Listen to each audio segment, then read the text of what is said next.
တို့ကျေးဇူးရှင်မိသားစုမိဘများကိုကျမနှုတ်ခွန်းချင်ပါကလေ ဘာများပါလဲတွေ့ရဲ့ ပန်းရီ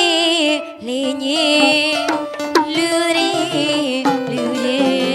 ပန်းရီလေးညင်လူရီနော်လူရီ